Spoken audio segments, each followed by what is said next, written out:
Netizen ने मोदी सरकार और चुनाव आयोग की टेंशन को कहीं न कहीं बढ़ाकर रख दिया है। एक और सुप्रीम कोर्ट के वकीलों ने चुनाव आयोग के अधिकारियों का पानी भर रखा है, तो वहीं दूसरी ओर अब राजनीतिक दलों ने ईवीएम को लेकर चुनाव आयोग और सरकार से खुले तौर पर आर पार करने की ठान ली है। जी हाँ दोस्तों, जिसको लेकर पूरे सोशल मीडिया पर हंगामा मचता हुआ नजर भी आ रहा है।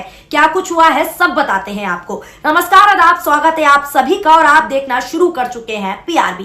कांग्रेस से लेकर सभी विपक्षी राजनीतिक दलों ने मिलकर इलेक्ट्रॉनिक वोटिंग मशीन पर सरकार की हालत पस्त कर रख दी है। हाल ही में दोस्तों आए एक और ईवीएम की लाइव हैकिंग वीडियो ने पूरे सोशल मीडिया पर तहलका मचाया, तो दूसरी ओर अब फिर से कांग्रेस नेताओं ने इलेक्ट्रॉनिक वोटिंग मशीन यानी कि ईवीएम को लेकर चुनाव आयोग पर सख्त रुख अपनाया है। क्या कुछ अब बड़ी प्लानिंग की गई है उसके बारे में आपको बताते हैं, लेकिन दोस्तों उससे पहले आपको बता दें, इलेक्ट्रॉनिक वोटिंग मशीन को लेकर बीजेपी सांसद जिनका नाम सुब्रमण्यम स्वामी है, उनका एक पुराना वीडियो खूब चर्चा का विषय बना हुआ है। जमकर ये वीडियो सोशल मीडिया पर हंगामा मचा रहा है और वायरल हो रहा है। ईवीएम और वीवीपैट को लेकर कई बड़ी बातें इसमें सुब्रमण्यम स्वामी खुद बोलते हुए नजर आ रहे हैं। आप भी सुनिए ये पुराना वीडियो किस तरीके से आज के समय में वायरल हो रहा है। नजर डालिए इस वीडियो पर। इलेक्ट्रॉनिक्स वोटिंग मशीन जो बनी है उसमें जो माइक्रो कंट्रोलर है वो कौन बनाता है?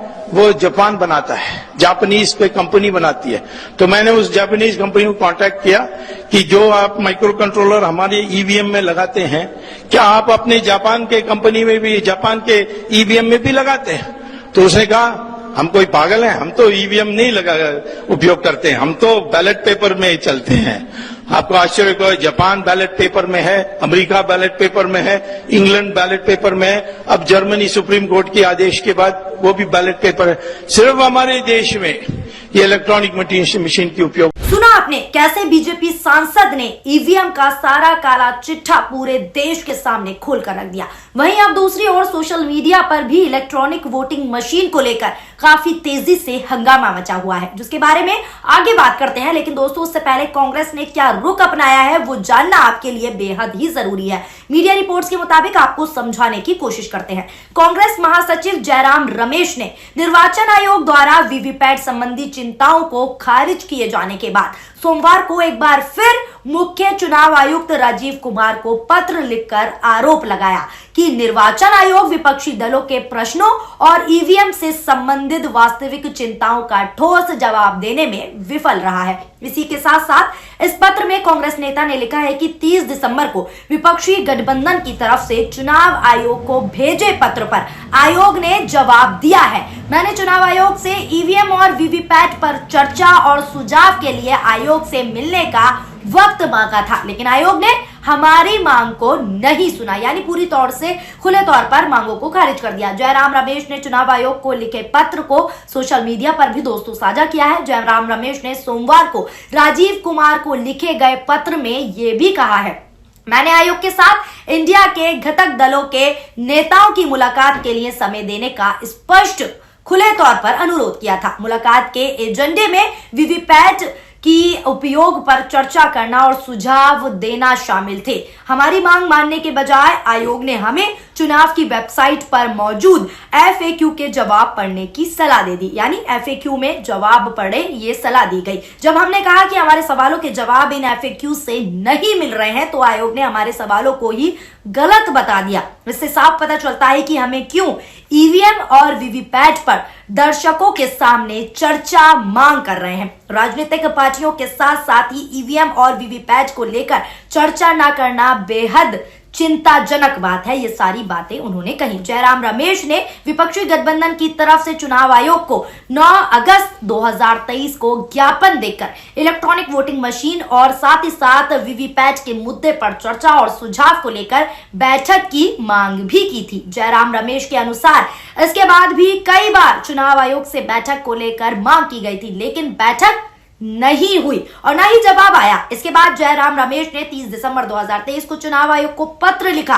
और इसे सोशल मीडिया पर भी साझा किया गया उनके द्वारा। इस पत्र में खुले तौर पर यह मांग की गई थी कि वीवीपैट की पर्चियों की ईवीएम से 100% मिलान किया जाए। इस पर चुनाव आयोग ने अपने जवाब में कहा था कि 30 दिसंबर 2023 को कोई नया दावा या कोई वैध चिंताएं नहीं उठाई गई हैं। ये सारी बातें चुनाव आयोग की ओर से कही गई, जिसके लिए स्पष्टीकरण की जरूरत नहीं है। वहीं सोशल मीडिया पर यूजर्स लगातार इलेक्ट्रॉनिक वोटिंग मशीन और मोदी सरकार पर सवाल उठा रहे हैं। लगातार सोशल मीडिया पर यह चर्चा चल रही है कि इलेक्ट्रॉनिक वोटिंग मशीन से आने वाला चुनाव बिल्कुल भी ना किया जाए, क्योंकि इलेक्ट्रॉनिक वोटिंग मशीन में जो गड़बड़ी हो सकती है उसकी वीडियो चारों ओर छाई हुई है और लोग चिंता में कि अगर 2024 का चुनाव फिर से ईवीएम से होता है तो गड़बड़ी पक्की है और भारतीय जनता पार्टी की सरकार ईवीएम में गड़बड़ी के अनुसार आएगी, ऐसी चर्चाएं हैं। अब क्या कुछ सोशल मीडिया पर चर्चाएं चल रही हैं और लगातार ईवीएम और मोदी सरकार पर क्या कुछ सवाल उठ रहे हैं वो भी हम आपको बता देते हैं।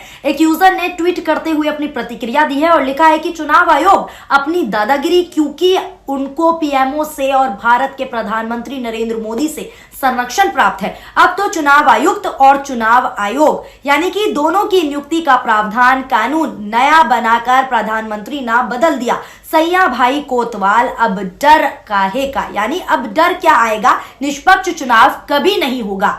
ये लोग सवाल कर रहे हैं कि अब निष्पक्ष चुनाव नहीं होगा। एक और अन्य यूजर ने ट्वीट किया और लिखा है कि अब की बार 400 फिक्स, जब वीवीपैट की गिनती ही नहीं करनी है तो उसको लगाते ही क्यों हो। ये कलयुग है, जिसका मशीन पर कंट्रोल है वही किंग है। अमेरिका का कंट्रोल एटॉमिक मशीन पर है, वो सुपर पावर है। भारतीय जनता पार्टी का इलेक्ट्रॉनिक वोटिंग मशीन पर है, वो ही किंग रहेगी। एक और अन्य यूजर ने ईवीएम को लेकर अपनी प्रतिक्रिया दी और लिखा है कि साथियों, ये देश 140 करोड़ जनता का है, जनता इस देश की मालिक है। जनता अब कह रही है कि हम अपना वोट ईवीएम में नहीं डालेंगे, बैलेट पेपर से वोट देंगे। तो सरकार और चुनाव आयुक्त कौन होता है मनमानी करने वाला। संविधान किसी को लोकतंत्र की हत्या करने की इजाजत नहीं देता है। इलेक्ट्रॉनिक वोटिंग मशीन यानी कि ईवीएम हटाओ, देश बचाओ, जय संविधान, ऐसे हैशटैग चल रहे हैं। चारों ओर लगातार इलेक्ट्रॉनिक वोटिंग मशीन को उठाने की, हटाने की गूंज चल रही है। लगातार लोग सोशल मीडिया पर एक्टिव होकर ईवीएम नहीं, आने वाले चुनावों में बैलेट पेपर से ही चुनाव हो, ये लगातार मांग कर रहे हैं। अब मोदी राज में इलेक्ट्रॉनिक वोटिंग मशीन को लेकर कैसे हंगामा मचा हुआ है, कैसे हुड़दंग मचा हुआ है, आपके सामने है। लगातार लोग आने वाले यानी कि 2024 के चुनाव में ईवीएम से नहीं बल्कि अपना मतदान वीवीपैट से नहीं बल्कि किससे करना चाहते हैं, बैलेट पेपर से, ये मांग कर रहे हैं। क्योंकि लगातार चाहे विपक्षी दल हो, चाहे सुप्रीम कोर्ट के वकील हो, जिस तरीके से वो सवाल उठा रहे हैं ये काफी चिंताजनक है। काफी सोचने की बात है कि अगर हम अपना मत किसी को देते हैं और वो उसको नहीं जा रहा, ईवीएम में गड़बड़ी हो रही है, तो ये सीधे तौर पर, खुले तौर पर लोकतंत्र की हत्या की जा रही है। लगातार खुले तौर पर तानाशाही हो रही है। अगर जनता अपना वोट अपने हिसाब से नहीं दे पा रही तो लगातार इसी को लेकर चर्चाएं चारों ओर गूंज रही हैं। लगातार इसको लेकर आंदोलन भी हो रहे हैं, प्रदर्शन भी किया गया, वो भी हमने आपको दिखाया कि किस तरीके का प्रदर्शन किया गया। उस प्रदर्शन में लाइव ईवीएम हैकिंग भी दिखाई गई, जिसका वीडियो अगर आपने नहीं देखा है तो आप पिछली वीडियो में जाकर हमारे चैनल पर देख सकते हैं। लाइव हैकिंग भी दिखाई गई कि किस तरीके से सॉफ्टवेयर में गड़बड़ी की जाती है और किस तरीके से हम किसे वोट देते हैं और किसे पहुंच जाता है। तो इससे कहीं ना कहीं ईवीएम जो है घेरे में आ चुकी है कि ईवीएम में गड़बड़ी हो सकती है, हैकिंग हो सकती है। फिलहाल दोस्तों, आपकी इस खबर को लेकर क्या राय है नीचे कमेंट बॉक्स में कमेंट करके जरूर बताएं। वीडियो पसंद आई हो तो हमारी वीडियो को लाइक करें और हमारे चैनल पीआरबी को सब्सक्राइब करना ना भूलें। शुक्रिया, धन्यवाद, नमस्कार, जय हिंद, जय भारत।